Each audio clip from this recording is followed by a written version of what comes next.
Você está no canal Eu Estudo a Lição com o pastor Samuel Camilo. Hoje é sábado, dia 3 de agosto de 2024. Estamos introduzindo a lição de número 6 do nosso trimestre, cujo tema será De Dentro para Fora.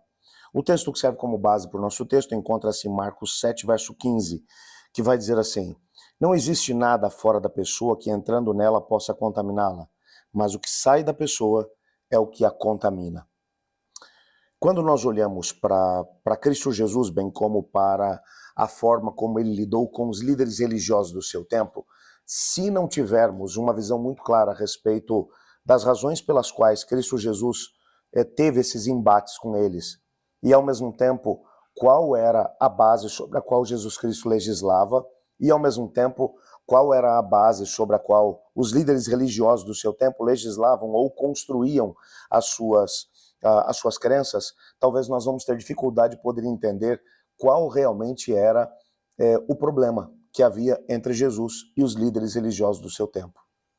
Vamos voltar um pouquinho no tempo, só para a gente poder analisar um dado histórico que faz toda a diferença quando estudamos essa mesma temática. Bem, quando olhamos ali para Cristo Jesus, nós entendemos que ele não frequentou nenhuma escola rabínica.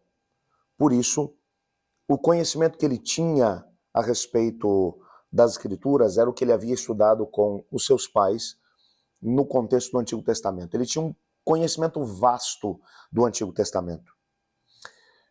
Só para podermos entender um pouco da razão pela qual Cristo não frequentou nenhuma escola rabínica, vamos tentar entender qual era o problema com as escolas rabínicas. Quando Judá voltou do cativeiro da Babilônia, eles haviam entendido uma coisa.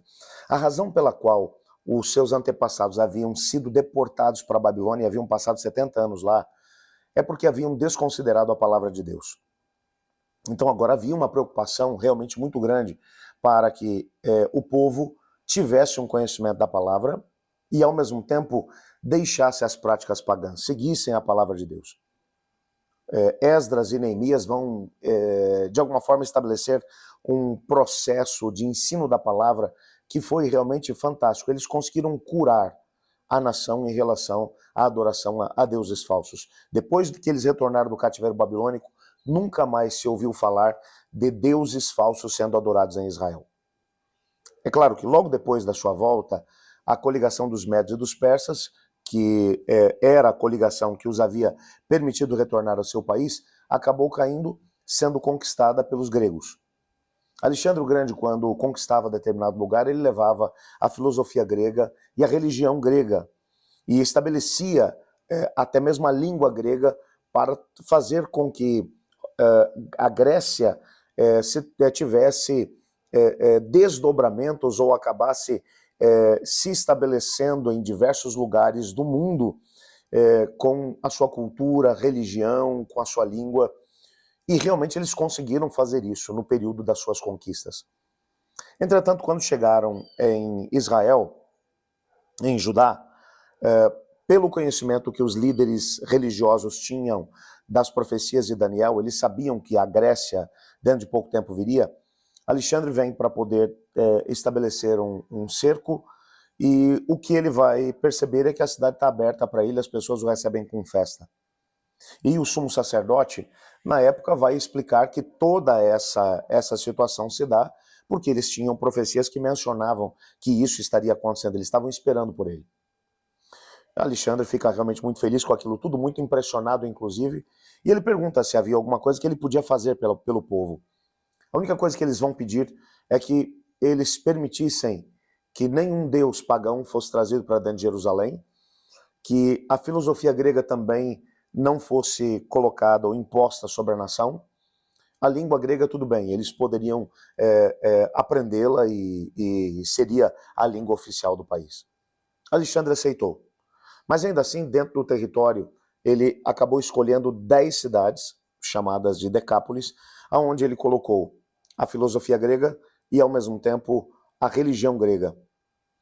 Com o passar do tempo, a filosofia grega se tornou realmente muito aliciante para as pessoas de Israel. E muitos elementos da filosofia grega acabaram sendo assimilados dentro da religião judaica. Um movimento liderado por um grupo que acabou sendo conhecido como os Hassidim, acabou se estabelecendo como um movimento de avivamento, de volta à Bíblia. Eles queriam que as pessoas retornassem à Bíblia, a palavra de Deus. Que elas não permitissem que a filosofia grega, de alguma forma, fizesse com que as pessoas se afastassem do caminho do Senhor. Bom, esse movimento tomou corpo e, com o passar dos anos, esse movimento acabou gerando um partido político em Judá que acabou se chamando de o Partido dos Fariseus. Eles eram estritos conhecedores da palavra e, num primeiro momento, fizeram grandes coisas realmente pelo povo. Mas com medo que as pessoas se afastassem do assim diz o Senhor, eles começaram a estabelecer regras. Por exemplo, só em relação ao mandamento do sábado, eles estabeleceram mais de 600 regras. O que é que podia e o que é que não podia ser feito. Só um exemplo disso. Uma pessoa não poderia, por exemplo, carregar uma pena, que era utilizada para escrita naquela época, durante as horas do sábado. Mas, se ele costurasse aquela pena na roupa, ele poderia levá-la, porque aí a pena faria parte da roupa, e aí estava tudo certo. Se uma pessoa estivesse carregando um animal na tarde da sexta-feira e pedisse a sua ajuda, você deveria perguntar para onde aquela carga iria. E então fazer o cálculo de quanto tempo seria levado para que aquela carga saísse dali e chegasse até o seu destino.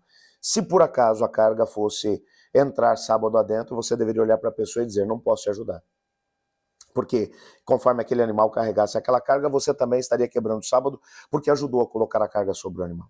E assim haviam regras e mais regras, eram mais de 600 mandamentos. Essas regras acabaram fazendo parte da tradição oral. Mais tarde deram origem a Mishnah, que é o livro das tradições dos judeus. O que acabou acontecendo na época de Cristo Jesus é que havia muitas regras relacionadas a isso. Em relação ao sábado, em relação à purificação cerimonial, em relação a uma série de coisas. Cristo Jesus, em todos os embates que teve com o povo, com os líderes religiosos, ele nunca questionou o que as escrituras falavam. Ele sempre endossou o que as escrituras falavam. Mas ele criticou as regras humanas que foram estabelecidas em cima do assim diz o Senhor. E por isso, em vários momentos, Jesus mencionou, bom, vocês dizem isso, mas as escrituras mencionam aquilo. Cristo vai sempre trazer as pessoas de volta para a Bíblia, a palavra de Deus. No estudo dessa semana, nós teremos a oportunidade de poder entender um pouco exatamente disso. O estudo dessa semana ela traz ou vai incluir 3 componentes. 2 deles que são descritos lá em Marcos capítulo 7, versos 6 a 8, e o terceiro que é revelado na narrativa da cura do surdo, lá em Marcos capítulo 7, versos 31 e 37. Esses 3 componentes são os componentes principais do estudo da lição dessa semana, que são os seguintes. O primeiro, examina o contexto do Antigo Testamento, à luz de Marcos capítulo 7, versos 6 a 8, que é uma referência a Isaías 29, verso 13, conforme citado por Marcos. E aí a gente vai ter a oportunidade de poder entender Cristo Jesus criticando as tradições religiosas daquela época e tentando trazer as pessoas de volta para a Bíblia. Um segundo componente, ainda relacionado à questão das tradições. À luz de Marcos capítulo 7, versos 6 a 8, nós vamos comparar e, ao mesmo tempo, contrastar as tradições dos anciãos com as instruções divinas contidas lá no Antigo Testamento. E, finalmente, um terceiro componente diz respeito à narrativa da cura de um surdo. Nós vamos considerar a maneira pela qual certos elementos do tema da criação são abordados de modo implícito nessa cura específica. E, mais uma vez, lançando luz àquilo que era a visão de Cristo do Antigo Testamento. Portanto, nessa semana, o centro de tudo aquilo que a gente vai estar estudando vai ser, sem sombra de dúvida, aquilo que o Antigo Testamento menciona a respeito da vontade de Deus. Bom, para esse estudo nós vamos nos concentrar no capítulo 7 e na metade do capítulo 8 do livro de Marcos. E assim, com o estudo dessa semana, nós vamos concluir a primeira metade do estudo do livro de Marcos. Lembra que eu mencionei lá no começo do estudo desse trimestre que o livro de Marcos ele tem 2 ênfases. A primeira parte dele que vai tentar responder a uma pergunta: quem os homens dizem que eu sou? Quem é Jesus? Ele é o Messias ou ele não é? No segundo momento, a partir da segunda metade do capítulo 8, a ênfase muda e começa a ser relacionado a o que é que Cristo vai fazer. Aí é Cristo tomando o caminho da cruz. Bom, vai valer muito a pena o nosso estudo dessa semana, eu te desafio a estar junto comigo. Amanhã nós vamos começar esse estudo analisando o tema Tradições Humanas versus Mandamentos Divinos.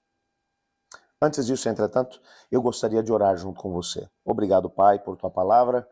Obrigado por sabermos que nela, através dela, nós podemos ser guiados, exortados, dirigidos.